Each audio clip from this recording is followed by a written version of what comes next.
Hello बच्चों, अब हम डिस्कस करते हैं फर्स्ट क्वेश्चन का बी पार्ट।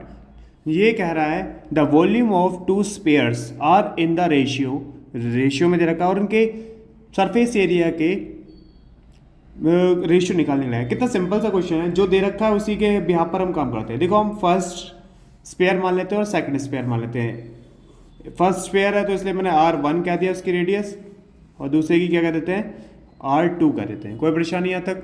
इसके बाद क्या क्या वॉल्यूम का है, तो वॉल्यूम ऑफ फर्स्ट स्पेयर, ठीक, और वॉल्यूम ऑफ सेकंड स्पेयर हम कहते हैं, ठीक, जो होता है 4/3 पाई are cubic.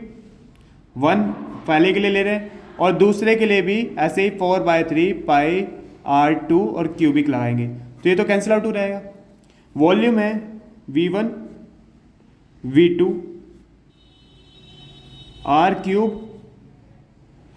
R2 R cube. अब देखो इनके रेशियो दे रखा है 16, 4 और 1 ये दे रखा है, ठीक है। तो आप देखिए 64 125, तो आप देखोगे क्यूब उधर जाके अगर मैं रूट बना दूं दोनों के केस में, तो ये 4 का क्यूब होता है और ये 5 का क्यूब होता है, आपको पता होगा।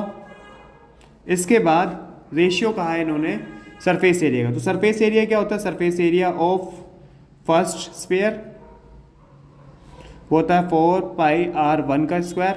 ऐसे ही दूसरे के लिए देख लेते हैं, surface area of second sphere जो होगा 4πr²2। यही कहा है, तो 4π से 4π कैंसिल कर। अच्छा देखो, इन दोनों का स्क्वायर ही करने के लिए कहा है। अगर मैं स्क्वायर कर दूं तो क्या 4 और 5 का स्क्वायर कर दें तो आप कहोगे 16/25, ये आपका आंसर आएगा। बात समझ आई? कोई डाउट?